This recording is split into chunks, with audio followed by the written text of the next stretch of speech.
आज की इस क्लास में मैं जोगेंद्र कुमार आप सभी का स्वागत करता हूं। आज हम कक्षा 7 गणित अध्याय 6 त्रिभुज एवं उसके गुण की प्रश्नावली 6.1 के सभी प्रश्नों को हल करेंगे। अब देखिए प्रश्न नंबर 1। त्रिभुज पी क्यू आर में भुजा क्यू आर का मध्य बिंदु डी है। अब देखिए ये आकृति दी है, इसमें आप देख रहे होंगे कि एक तो ये पी एम रेखाखंड है, एक पी डी है। तो इन्हें क्या कहते हैं? और इसके अलावा प्रश्न नंबर 2 में माध्यिका, शीर्ष, लंब ये भी शब्द आए हुए हैं। तो हमें सबसे पहले इनके बारे में चर्चा करनी होगी, इनके बारे में जानना होगा, उसके बाद ही हम इस प्रश्नावली को सोल्व कर पाएंगे। आइए देखते हैं। अब ये देखिए त्रिभुज की माध्यिका। त्रिभुज की माध्यिका को हम एक टीएलएम का यूज करके आपको समझाएंगे, टीएलएम का प्रयोग करेंगे और आपको क्लियर समझ में आ जाएगी कि वास्तव में त्रिभुज की जो माध्यिकाएं हैं वे होती क्या है। अब देखिए सबसे पहले जैसा ये एक त्रिभुज है, ऐसी हमने एक कागज की कटिंग कर ली। क्या कर लिया? कागज की कटिंग कर ली, ऐसी ही सेम, ठीक है। और एक और ये इधर कागज की कटिंग कर ली। ये तो हो गई दो त्रिभुज हो गई ना हमारे पास। अब एक बात बताइए, यदि आप किसी एक रेखाखंड का लंब समद्विभाजक करते हैं तो कैसे करेंगे? मान लो एक रेखाखंड है, क्या है? एक रेखाखंड है और इसका लंब समद्विभाजक करना है आपको, तो कैसे करेंगे? इसकी एक विधि कागज को मोड़ने की विधि भी है। देखो जैसे मान लो ये हमारे पास एक रेखाखंड है, इसे हम बिल्कुल हमें क्या करना है? इसका लंब समद्विभाजक करना है। लंब का मतलब इसके बीच में एक लंब रेखा आएगी और समद्विभाजक समान दो बराबर भागों में ये विभाजित हो जाएगा। तो इसका देखो सिंपल तरीका है, इसे कागज को आप ऐसे बराबर करके मोड़ दो। क्या कर दो? ऐसे बराबर करके मोड़ दो। ये देखिए ये मोड़ दिया। अब मोड़ने के बाद में इसमें ये एक लाइन आ गई ना लाइन ये। अब ये हो गया लंब 90 अंश समकोण हो गया। और इधर से यहां तक की जो दूरी है, सॉरी ये मैंने उल्टा कर लिया कागज, ये लंब, ये भी इधर भी लंब ही है। तो इधर यहां से यहां तक की दूरी और यहां से यहां तक की दूरी, ये दोनों बराबर दूरियां हैं। तो हमने इस रेखाखंड का लंब समद्विभाजक क्या कर लिया? इसका हमने लंब समद्विभाजक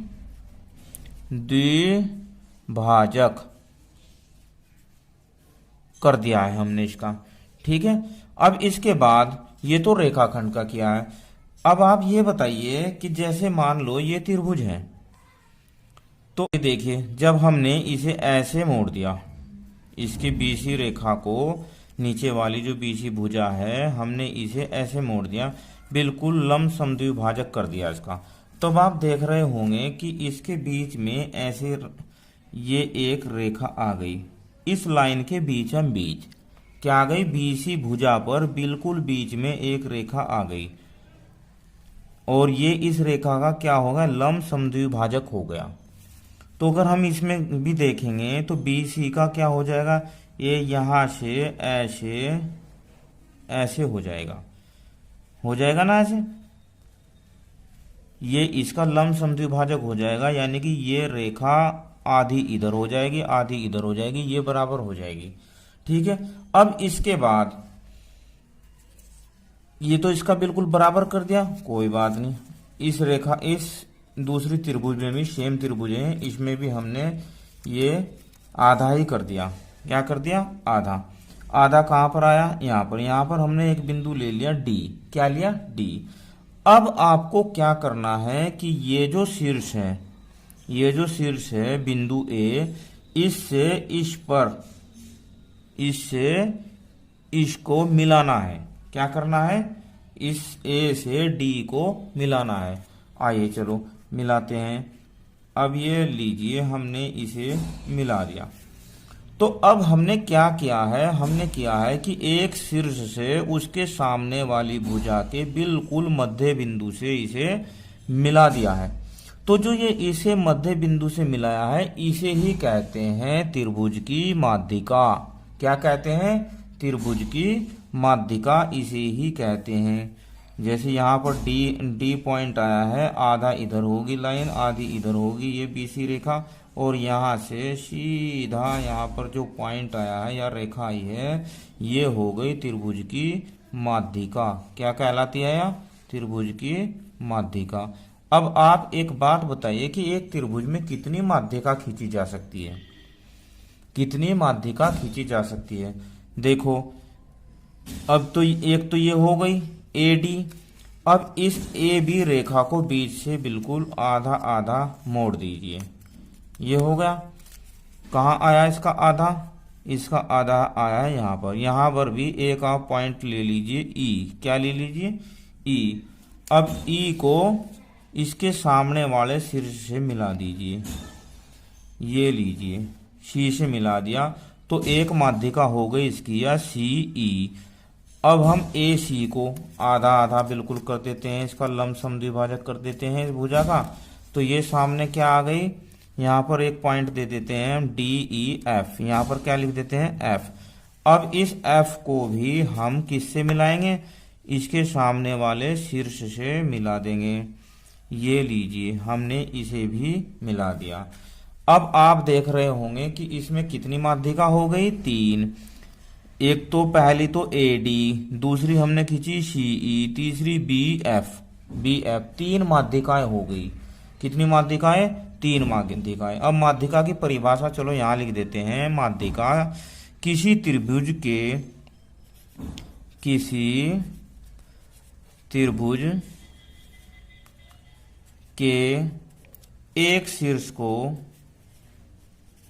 एक शीर्ष को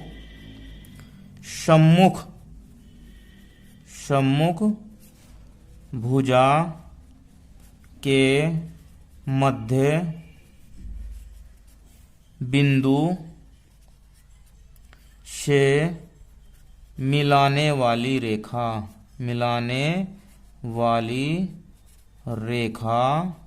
क्या कहलाती है? माध्यिका कहलाती है। त्रिभुज के शीर्ष लंब। अब एक बात बताइए, देखिए इसे ध्यान से देखिए। त्रिभुज को हमने त्रिभुजाकार जो कागज काट लिया है, अगर हम इसे ऐसे खड़ा करते हैं, देखिए हम इसे ऐसा खड़ा करते हैं तो इसकी ऊंचाई क्या होगी? अब आप ये देखिए कि इसकी ऊंचाई क्या होगी। तो इसकी ऊंचाई ये होगी, इतना ऊंचा है। तो ये त्रिभुज की ऊंचाई होती है। ये त्रिभुज की ऊंचाई होती है, यानी कि त्रिभुज कितनी ऊंची है। ठीक है, इसे ही शीर्ष लंब बोलते हैं। अगर हम इसे बेस मानकर ऐसे खड़ा करते हैं तो ये त्रिभुज की ऊंचाई है। अगर हम इसे बेस मानकर ऐसे खड़ा करते हैं तो ये त्रिभुज की ऊंचाई है। और अगर हम इसे बेस मानकर ऐसे खड़ा करते हैं तो ये त्रिभुज की ऊंचाई है। क्या है? ये त्रिभुज की ऊंचाई है। अब देखिए, हमने ये ऐसे किया तो त्रिभुज की ऊंचाई इसके शीर्ष से बिल्कुल सीधा नीचे को डाला गया लंब इसे ABC। तो A शीर्ष से BC भुजा पर जो सीधा लंब डाला गया है वही इस त्रिभुज की ऊंचाई है और उसे ही त्रिभुज का शीर्ष लंब कहते हैं। ठीक है, वह रेखाखंड, देखो इसमें लिखते हैं वह रेखाखंड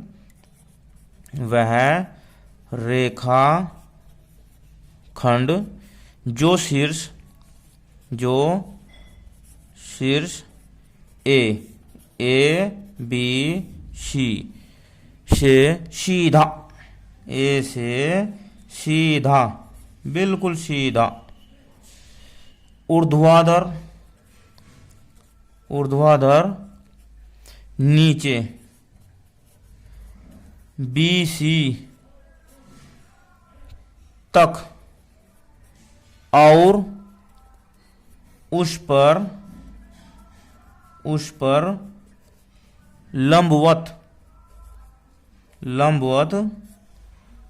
होता है शीर्ष लंब कहलाता है। क्या कहलाता है? शीर्ष लंब कहलाता है। ये इसे कहते हैं शीर्षलंब। अब देखो इससे बिल्कुल सीधा नीचे को देखो। अब अगर इसे देखें तो ये इस त्रिभुज की ऊंचाई भी होगी, क्योंकि इसकी चोटी से नीचे तक की ये दूरी हो गई, तो इसे ही कहते हैं इसका शीर्षलंब। अब इसके प्रत्येक शीर्ष से इस तरह शीर्षलंब खींचे जा सकते हैं। कैसे, वही मैंने बताया। देखो अगर ऐसे खड़ी करते हैं तो ए से खींचा जा रहा है, ऐसे खड़ी करते हैं तो बी से, और ऐसे सी से, तो इसके प्रत्येक शीर्ष से शीर्षलंब खींचा जा सकता है। अब ये देखिए, अगर हम एक त्रिभुज लेते हैं, ये त्रिभुज लेते हैं हम, तो इसका जो लंब केंद्र है, अगर ए बी सी, ए से डाला गया है यहाँ पर तो ये होगा ना, और बी से ये होगा, और सी से ये होगा। तो जो ये इसका बीच का जो यहाँ पर है, इसे बोलते हैं लंब केंद्र। क्या बोलते हैं? लंब केंद्र बोलते हैं। अब ये देखिए, अगर कोई समकोण त्रिभुज है तो इसमें इसमें जो शीर्षलंब होता है, देखिए ये रेखा इसकी शीर्षलंब होती है। ये न्यून कोण में ऐसे शीर्षलंब होते हैं, और इसमें समकोण में ऐसे शीर्षलंब होते हैं। अब देखिए, अगर कोई त्रिभुज है अधिक कोण, कैसी त्रिभुज है? अधिक कोण। अब अधिक कोण का शीर्षलंब कहाँ होगा? देखो अगर इसका शीर्षलंब देखते हैं तो इसकी ऊंचाई कहाँ से पता लगेगी? यहाँ से लगेगी पता। देखो, तो इसका शीर्षलंब जो होता है वो इसका बाहर होगा। इसका शीर्षलंब कहाँ होगा? बाहर होगा। देखो, इस त्रिभुज की जो ऊंचाई का हम पता करेंगे, अगर ऐसी कोई त्रिभुज है तो यहाँ पर इसका बाहर होगा, और ये समकोण त्रिभुज है इसका यहाँ पर होगा, और ये जो न्यून कोण त्रिभुज है इसके देखो यहाँ पर होंगे शीर्षलंब। आइए अब प्रश्नावली के प्रश्नों को हल करते हैं। देखो प्रश्न नंबर 1, इसमें कहा क्या है वो ध्यान से देखना है आपको। त्रिभुज पी क्यू आर में भुजा क्यू आर का मध्य बिंदु डी है। भुजा क्यू आर, अब देखो यहाँ पर का मध्य बिंदु डी है, ये बिल्कुल मध्य बिंदु है। आधे इधर है या भुजा और आधी इधर, यानी कि ये भुजा और ये भुजा बराबर है। ठीक है, कौन कौन सी? ये ध्यान से, ये और ये बराबर भुजा है। अब उसने पूछा है कि पीएम क्या है? पीएम क्या है? अब आप ये देखिए कि पीएम क्या है। अभी हमने सीखा है कि पीएम यानी कि ये इसका शीर्ष पी, और पी से सामने की भुजा पर जो डाला गया लंब है उसे बोलते हैं शीर्षलंब। अभी सीखा है ना हमने। तो ये क्या है? ये शीर्षलंब है। तो यहाँ लिखेंगे शीर्षलंब है। क्या है? शीर्षलंब है। क्या है? शीर्षलंब है। और शीर्षलंब देखो कैसे है। देखो पी से जो या त्रिभुज पी क्यू आर है, इसके सामने की भुजा पर ये डाला गया लंब है। ठीक है, इसके बाद देखिए पीडी। पीडी कहाँ है? ये रहा पी और ये रहा डी, पीडी। अब जब उसने बताया है कि पीडी जब उसने बताया है कि क्यू आर कहाँ है? क्यू आर ये इसका मध्य बिंदु है डी, तो जब शीर्ष से बिल्कुल मध्य बिंदु को मिलाने वाली रेखा को क्या कहते हैं हम?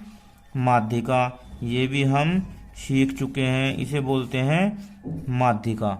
क्या कहते हैं? माध्यिका। ठीक है, अब प्रश्न नंबर 2 को हल करते हैं। प्रश्न नंबर 2, निम्न के लिए अनुमान से आकृति खींचिए। देखो क्या कहा उसने? निम्न के लिए ए बी सी ये दिए हैं, इनके लिए अनुमान से आकृति खींचिए। अब ए में क्या कहा? त्रिभुज ए बी सी में तो सब बी ई एक माध्यिका है, तो सबसे पहले हम क्या करेंगे? एक त्रिभुज बनाएंगे ए बी सी। क्या बनाएंगे? A B C. ये लीजिए, हमने एक त्रिभुज बना दी है ए बी सी। इसे क्या नाम दे देता हूं मैं? A B C. ये त्रिभुज बना दी। तो उसने कहा कि बी ई एक माध्यिका है। बी ई एक माध्यिका है। अब देखो बी तो ये रहा, और माध्यिका क्या होगी? बी से इसके बिल्कुल ए सी के मध्य क्या होगा? जो ए सी के बिल्कुल मध्य का पॉइंट होगा, समद्विभाजक होगा, उसे मिलाने वाली रेखा को हम माध्यिका कहते हैं। तो अब उसने कहा कि अनुमान से खींचना। तो मान लो इसका ये बिल्कुल ये जो हो आधा है। तो जब ये आधा है तो इसे हम क्या करेंगे, ऐसे यहाँ पर ई लिख देंगे, तो ये हो जाएगी इसकी आकृति। क्या हो जाएगी, ये इसकी आकृति हो जाएगी। या इसे आप ऐसे भी कर सकते हैं, अगर हम ऐसे एक त्रिभुज बनाएं और ए यहाँ लिखे, बी यहाँ लिखे, सी यहाँ लिखे, तो बी से आप इसे यहाँ भी ऐसे ई लिख सकते हैं। कोई भी आकृति बना सकते हैं आप अपने तरीके से, ठीक है। बी में क्या कहा है उसने, त्रिभुज पी क्यू आर में क्या है त्रिभुज, आपका त्रिभुज है P Q R. P Q तथा पी आर त्रिभुज के शीर्ष लंब है। क्या है, पी क्यू और पी आर। अब इसमें देखो, ध्यान से देखो, इसलिए तो पी क्यू और यह पी आर, दोनों में पी आ रहा है।